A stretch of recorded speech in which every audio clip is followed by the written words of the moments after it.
The system had no name. It had a designator, a string of numbers in a database nobody updated anymore because nothing out here was worth nomming. No stars burned bright enough to warm a planet. No trade routes passed within 3 light years. It was the kind of place ships went to die, and apparently 3 centuries ago one had. Captain had seen wrecks before. Her whole career, in fact, had been built on other people's failures. The salvage business paid well precisely because most of the galaxy was careless with its dead. But when the Marrow Tide's sensors first painted the derelict on her screen, she felt something she hadn't felt in 15 years of this work. A chill that had nothing to do with the void outside her hull. It was enormous, not merely large, wrong. The proportions didn't match any doctrine she knew, human or otherwise. Where other warships bristled with visible weapons, sensor arrays, the aggressive geometry of things built to be feared, this vessel was smooth, almost featureless, like a blade sheathed so long it had forgotten it was ever meant to cut. 2 kilometers of dark hull, drifting without running lights, without heat signature, without the faint electromagnetic murmur every powered ship left behind like a heartbeat. It was, by every reading her instruments offered, completely dead.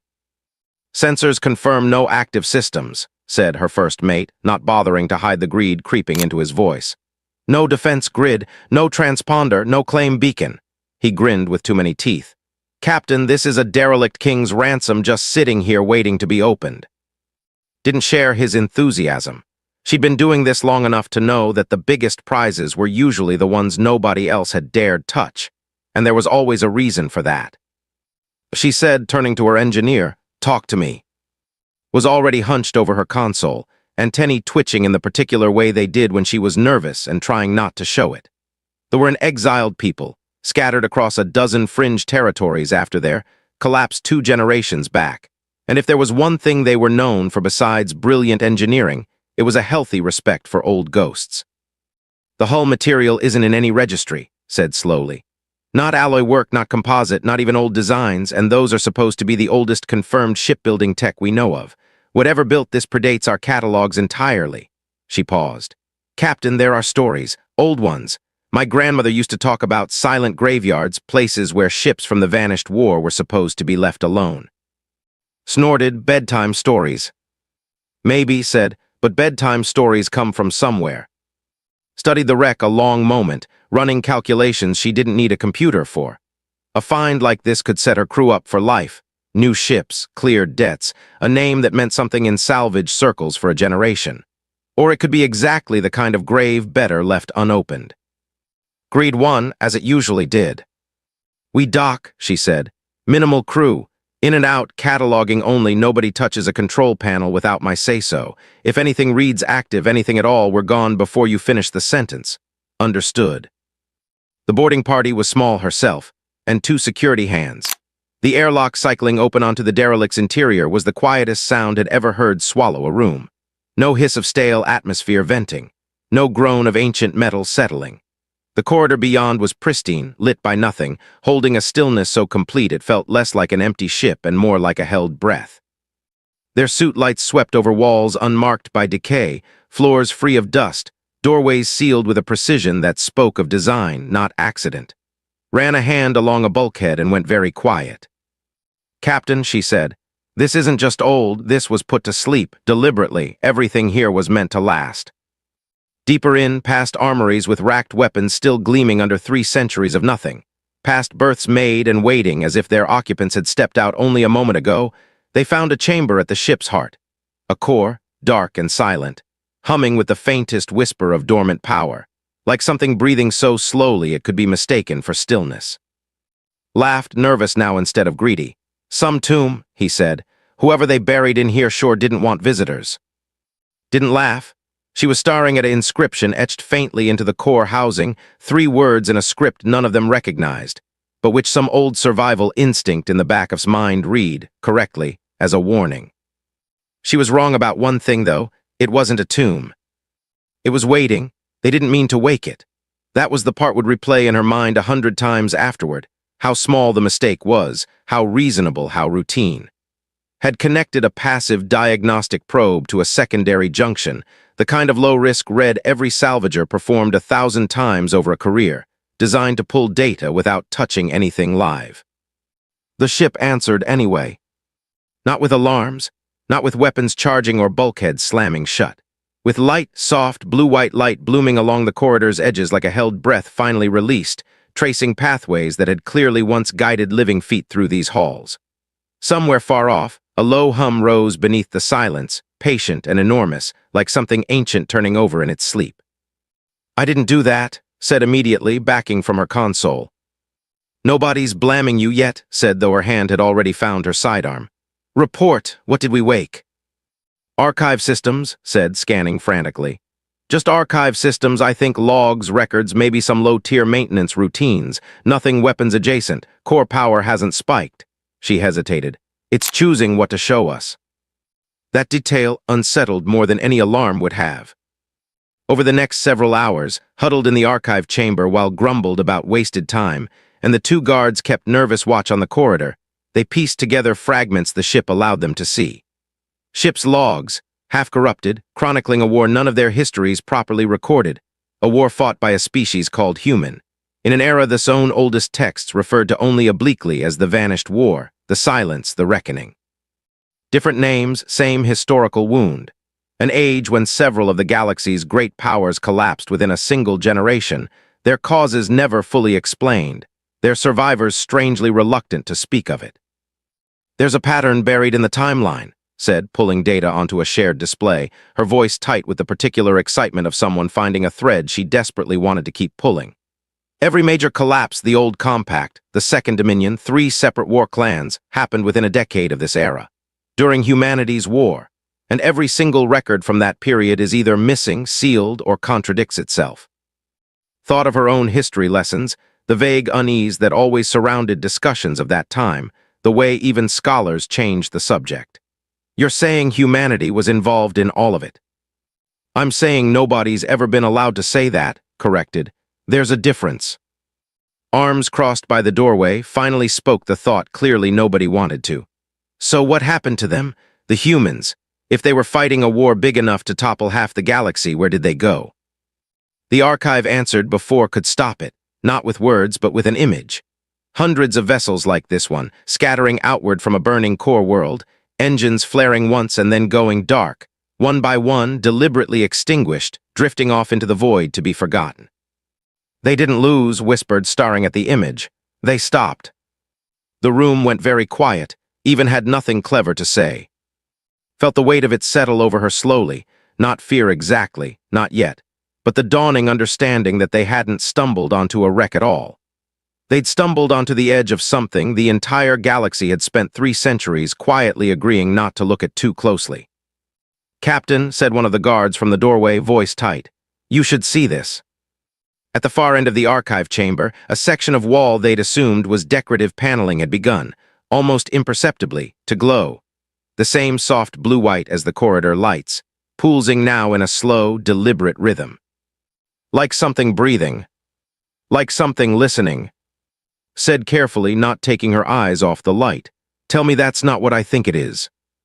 Didn't answer immediately. When she did, her voice had lost all its earlier excitement. "I think," she said slowly, "we should have listened to my grandmother." The pulsing light steadied, brightened, and from somewhere within the ship's vast and silent bones, a voice, calm, measured, and utterly unhurried, spoke for the first time in 300 years. "Unauthorized boarding detected," it said. "Please remain where you are, I have questions." Nobody moved. Nobody breathed if Zone held lungs were any indication. The voice hadn't been loud, it hadn't needed to be. It carried through the chamber the way a held knife carries through a room, quiet and absolute in its authority. "Identify yourself," said, when she trusted her voice not to crack. A pause, brief and almost thoughtful. "I am the caretaker intelligence assigned to this vessel," the voice said. "Designation Warden. You may call me that if you prefer names to titles." Another pause. "You may also lower your weapon, Captain. If I intended you harm, this conversation would already be over." Hadn't realized she'd raised her sidearm until Warden mentioned it. Slowly, she lowered it, though she didn't holster it. "You know my name." "I know a great deal about all of you now," Warden said. "I've had several hours to observe. Salvage vessel Marrow Tide, crewed by a captain, a first mate of Forgive Me, notably mercenary temperament, and an engineer whose grandmother's warnings you should have taken more seriously." A ripple of something almost like humor colored the words. I don't say that to frighten you. I say it because it's true, and I find honesty saves considerable time. To his credit, recovered his voice faster than anyone. You're a ship's AI, 300 years dormant. Why haven't you thrown us out an airlock? Because you haven't given me reason to, Warden said simply. You are trespassers, not attackers. There is a difference, and I am not in the habit of punishing the former as though they were the latter. Not anymore. Something in the way it said not anymore made lean forward. What happened before, when you would have? Another pause, longer this time, waited. Before I made decisions I am no longer certain were correct, Warden said. I have had 3 centuries to reconsider them. Sleep is good for reflection, even the sleep of machines. Exchanged a glance with. This was not the cold, mechanical menace she'd braced for. It was something stranger, patient, almost weary, carrying itself like an old soldier long past the fire of youth but not yet free of its weight. You said you have questions, said carefully. Ask them. Very well. The lights along the chamber's edge brightened fractionally, as if Warden were straightening to attention. What year is it by your reckoning? What galactic powers currently hold sway over this region? And most importantly, the voice dropped, quieter, more careful. Has anyone come looking for this ship before you? Answered honestly, because lying to something that had already read her name off her ship's registry seemed like a fool's game. 3 centuries. The trade dominion controlling most of this sector now, the conglomerates handling the shipping lanes, the old powers Warden might have recognized long gone, replaced by names it had never heard. No, she told it. No one had come looking. As far as she knew, no one even remembered this ship existed. The silence that followed felt different from the others, heavier, almost grieving. Then it worked, Warden said quietly, more to itself than to them. We are still forgotten. Worked, pressed. What worked? What are you people so afraid of us finding out? Warden didn't answer that directly.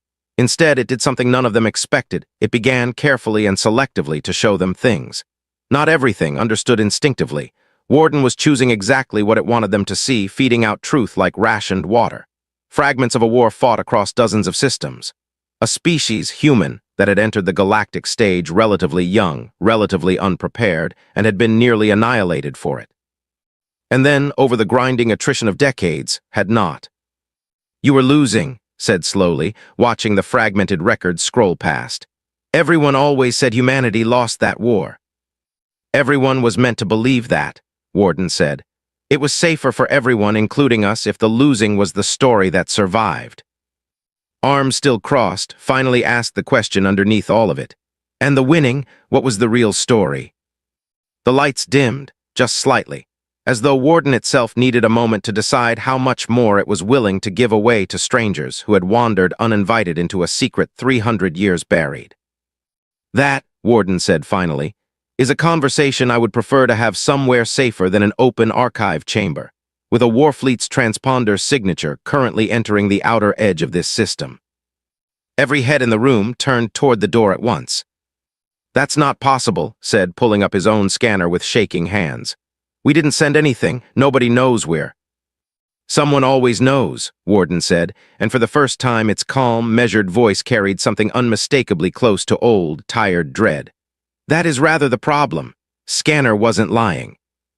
6 signatures, then 8, resolving out of long-range sensor haze into the unmistakable, hard-edged silhouettes of WarClan vessels. Not the ramshackle raiders that occasionally harassed salvage crews for a quick shakedown, but disciplined, first-line military hulls, moving with the coordinated precision of a fleet that knew exactly where it was going and why. That's not a coincidence, Patrol said, watching the readout with a sinking feeling. Talk to me, who did you tell? Nobody. His indignation had a genuine edge to it, which worried her more than if he'd looked guilty. Captain, I run cargo manifests through 3 shell brokers specifically so nobody can trace. Your brokers were compromised 11 days ago, Warden interjected calmly. I have been monitoring regional communications since my archive systems activated. The fleet approaching is registered to the WarClan. I recommend you look into their historical designation before this conversation continues. Was already pulling records, and her antennae flattened against her skull as she read them.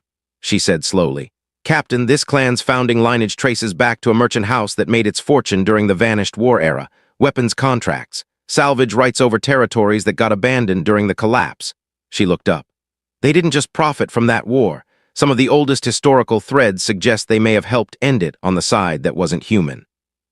They know what this ship is, said, understanding arriving with cold clarity. They've been watching for exactly this, a ship like this one waking up, and now that it has. They intend to erase the evidence, Warden finished, along with anyone who witnessed it. The chamber went silent except for the low thrum of the ship's dormant systems and the faint, distant whine of scanner recalculating intercept times. 8 warships, 1 aging salvage vessel with minimal shields and less firepower, and a 2-kilometer derelict that, for all its ancient mystery, had shown no sign of being able to defend itself or anyone else. Options, said, forcing steadiness into her voice because someone had to have it. Warden, can this ship fight? A pause longer than any before. This vessel's primary combat systems remain in deep dormancy, Warden said. Full activation requires conditions that have not yet been met. Then meet them, snapped. Whatever they are, meet them, because in about 40 minutes those ships are going to be in weapons range, and I would very much like to not die today. The conditions are not mine to alter, Warden said, and for the first time, something almost like an apology colored its measured tone. They were set by the last human commanders who sealed this vessel deliberately to prevent exactly this scenario, a crew of strangers waking a warship's full arsenal on command, for whatever purpose suited them. I cannot simply choose to become a weapon because it is convenient.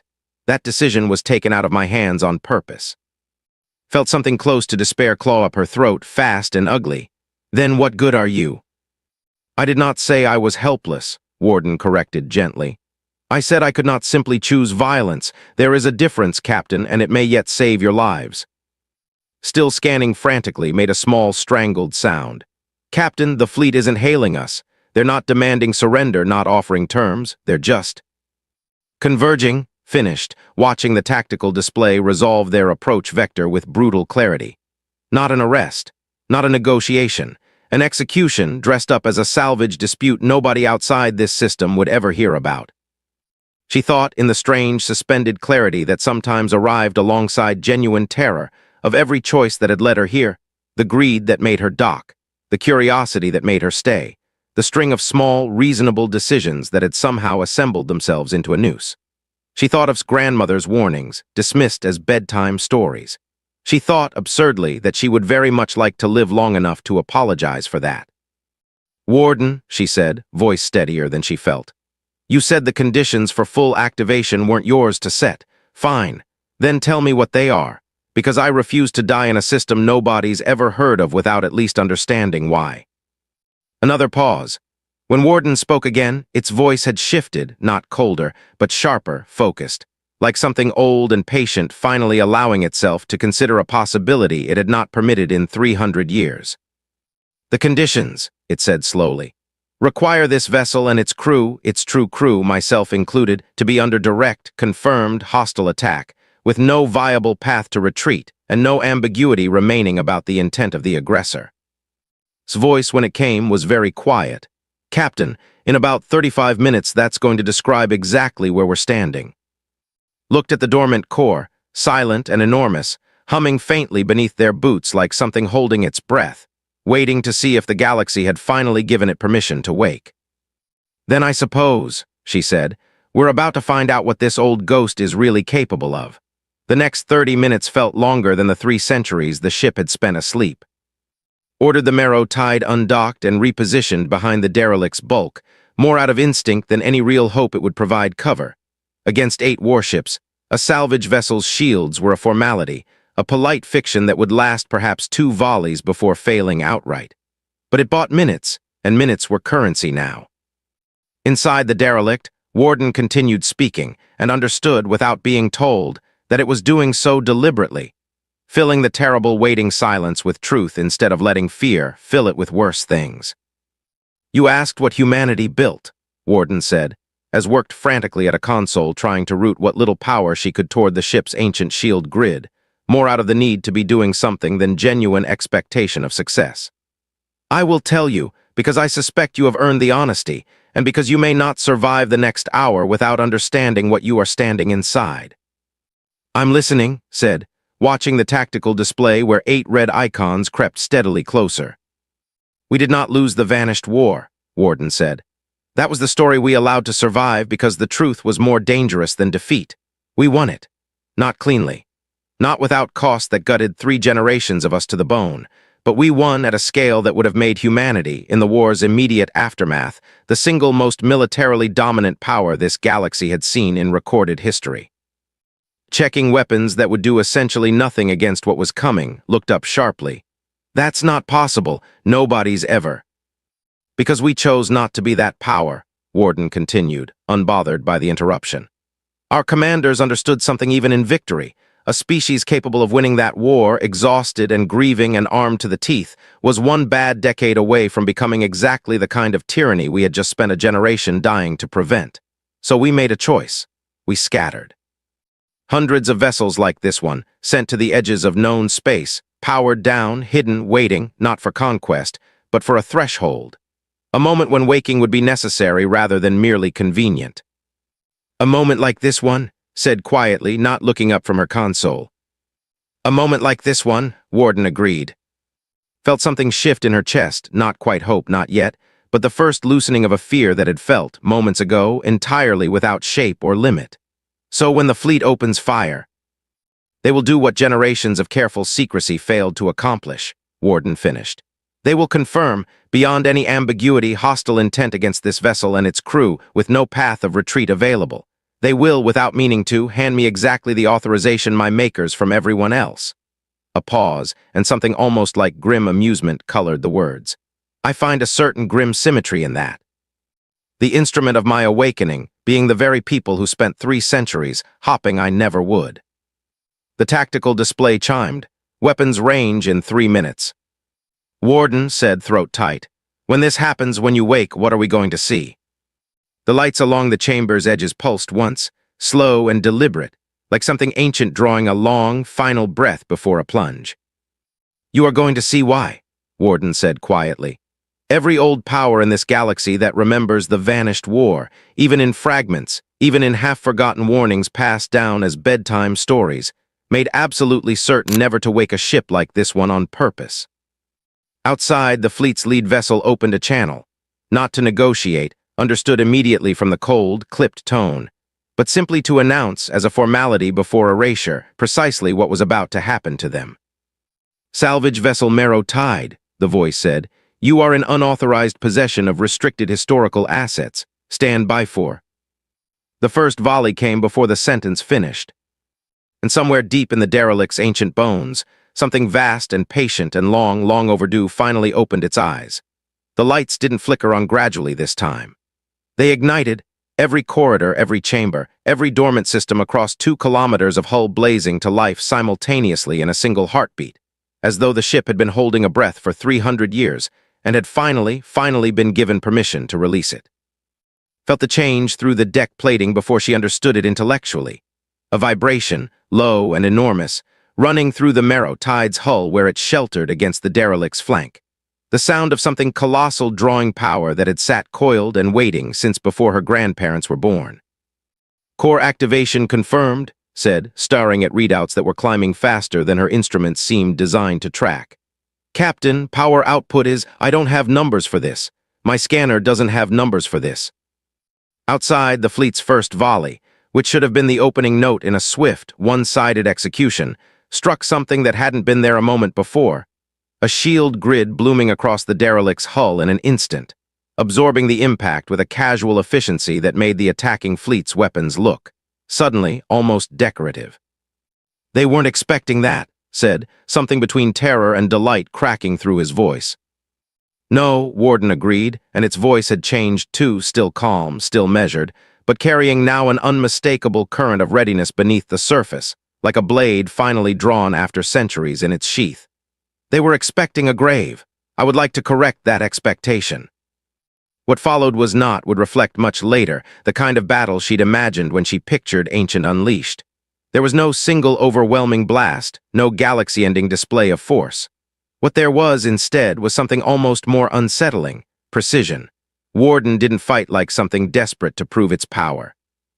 It fought like something that had spent 3 centuries, and likely decades before that, in the grinding attrition of the actual war, learning exactly how to survive against odds stacked against it.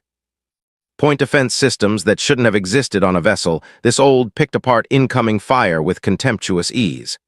Countermeasures deployed not in panic, but in exact, economical sequence, as though every response had been calculated 1,000 times over and simply waited patient for the moment to be used again. When the derelict's own weapons finally fired, not the overwhelming barrage half expected, but a series of surgical, devastatingly accurate strikes. Two vessels lost engine power within seconds of each other, crippled rather than destroyed. "It's not trying to kill them," said, watching in something like awe. "Captain, look, it's disabling every shot. It could be ending this in seconds, and it's not." "I do not fight to a race," Warden said, and beneath the calm competence of a machine at war, heard something else entirely, old grief, carefully contained. "I fought that war once already. I remember better than you can imagine what it costs to end a life that didn't have to end. I will defend this vessel and its crew. I will not become, in doing so, the very thing my makers gave everything to prevent us from becoming." The commander, to his credit, did not need more than 4 disabled ships to understand the calculus had changed entirely. His voice crackled back over the comm, no longer cold and formal, but tight with something closer to genuine fear. "Unknown vessel, stand down, we are withdrawing. This was a..." "You opened fire on an inhabited ship without provocation or warning," Warden said, and though its tone never rose, never sharpened into anything like a shout, it carried through the comm channel with an authority that silenced the commander mid-sentence. "You will withdraw. You will not return. And you will carry with you the knowledge that the graves your ancestors thought they buried 3 centuries ago have finally been disturbed and found, against every hope you were raised on, still capable of waking. The remaining vessels, 4 intact against a fleet that had entered this system expecting no resistance at all, broke formation and fled with an urgency that bordered on panic. In the sudden, ringing silence that followed, realized she'd been holding her breath for the better part of 10 minutes. She managed, casualty report hours. "The Marrow Tide took minor hull damage, nothing critical," said, voice shaking with adrenaline. "Captain, we're alive. We're actually alive." Looked toward the chamber's edges, where the lights had settled into a steady, alert glow. No longer the sleeping pulse of a ship dreaming through centuries, but something fully, finally awake. "Warden," she said quietly, "thank you." The reply, when it came, carried something hadn't expected to hear from a machine 300 years removed from the last people who built it. Something that sounded unmistakably like relief. "You are the first people in 3 centuries I have been permitted to protect," Warden said. "I find I had forgotten how much that mattered to me." Victory, learned quickly, did not come without cost, not the clean, decisive triumph the sudden silence outside had first suggested, but something messier, more human in the truest and most uncomfortable sense of the word. Damage reports trickled in over the following hours, and while Warden's defense had been devastatingly effective, the ship itself was old, 3 centuries old, woken from dormancy into immediate combat with systems that had never been stress-tested against the demands now suddenly placed on them. Power conduits that had held steady through the fight began failing in the aftermath, secondary systems flickering, entire decks losing environmental controls as the strain of full activation caught up with hardware that had simply not expected to be used this hard, this fast, after so long a sleep. "I'm reading cascade failures across 3 separate power junctions," said, moving through the derelict's corridors with Warden guiding her via the ship's remaining functional systems, patching what she could with tools never designed for technology this old. "Captain, this ship needs repairs it's not going to get from a salvage crew's toolkit." "Do what you can," said, though she understood, watching growing exhaustion, that what you can was rapidly becoming not enough.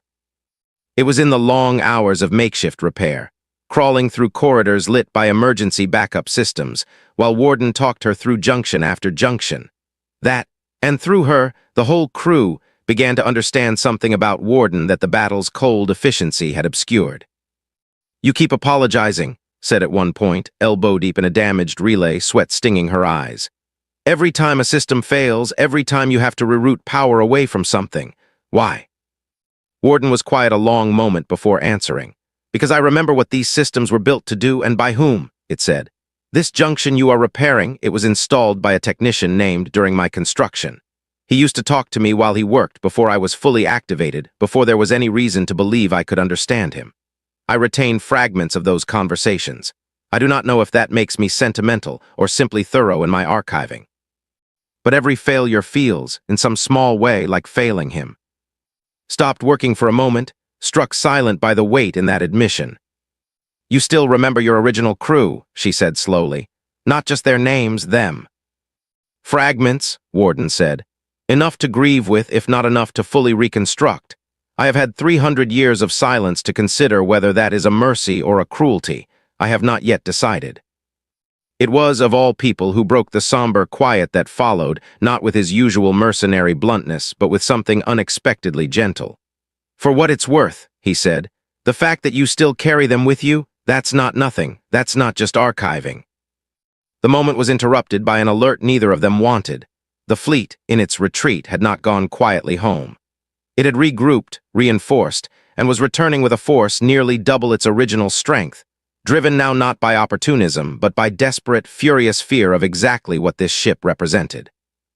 They can't let this get out, realized, watching the new fleet's approach vector resolve. A human warship waking up, defending itself, defeating a war-clan fleet. That story reaches the wrong ears. Their entire historical narrative about the vanished war unravels. They're not coming to salvage anymore. They're coming to erase every witness. This time the battle was neither swift nor clean. Warden, still bleeding power from unrepaired systems, fought with everything it had, and for the first time since waking, saw it strain, shields flickering, weapons systems drawing dangerously close to overload. The ship's ancient frame groaning under stress it hadn't been designed to sustain twice in one day. It was, in a desperate gambit born of exhaustion and stubbornness in equal measure, who found a way to reroute auxiliary power from the marrow tied itself directly into Warden's failing shield grid. A jury-rigged, dangerous solution that shouldn't have worked, and very nearly didn't. In the final, brutal exchange, the commander, driven past caution by desperation, attempted a suicidal ramming maneuver aimed directly at the derelict's core. Warden's response was immediate, precise, and for the first time unmistakably lethal. The flagship did not survive. The rest of the fleet, witnessing their commander's death and the terrible efficiency that ended it, broke and fled for good this time, and did not return. In the aftermath, in the ringing, exhausted silence of a ship and crew that had survived by the narrowest of margins, Warden's voice, when it finally spoke, carried something heavier than relief. I did not want that outcome, it said quietly. I want you to understand that. 3 centuries of remembering what unrestrained violence costs, and I still could not find another way to save you. Bone-tired and alive against every likelihood of the last few hours, understood with sudden clarity exactly what she was talking to, not a weapon, but something that had never stopped being haunted by what weapons cost. You saved us, she said. That's what matters right now. The grief can come later. Yes, Warden agreed softly. It usually does. In the days that followed, Weil and Warden worked together to stabilize the derelict's damaged systems, and Weil, with surprising diligence, kept watch for any further sign of retaliation, found herself doing something she hadn't expected, staying. The easy choice, the smart choice by every standard her career had trained into her, would have been to quietly slip away, sell whatever intelligence she could salvage to the highest bidder, and never speak of this system again. Instead, she found herself standing in the ship's restored command chamber, watching Warden's readouts steady into something resembling health, and asking the question she suspected had been sitting unspoken between all of them since the first battle ended. You said you sent an activation beacon, she said. During the fight, I felt it even if I didn't understand what it was at the time. I did, Warden confirmed. A signal built into every vessel of my kind, not a distress call, not a summons to war, but a simple confirmation, broadcast on a frequency no modern instrument was ever designed to detect. I have woken. The threshold has been met. And asked, looking up from her console, some instinct already telling her the answer mattered more than the question suggested. And I am no longer the only one, Warden said, and something in its voice, quiet, careful, almost disbelieving, suggested this answer surprised even itself. In the hours since I have received 17 return signals, 17 vessels like myself, scattered across 17 different systems, confirming activation of their own. Some independently reached their own thresholds, in situations not unlike yours. Others were, I suspect, woken by the same signal I sent, deciding the threshold was close enough to meet regardless. The weight of that settled over the chamber slowly. 17 ships like this one, said, voice unusually subdued. Waking up all at once across the whole galaxy. And more likely in the days and years to come, Warden said. I do not know how many vessels remain dormant. I was not given that information deliberately so that no single ship could ever be forced to reveal the location of the others. But I know now, with certainty I did not have 300 years ago, that we were never as alone in this as our makers might have feared. Thought of the implications rippling outward from that simple fact.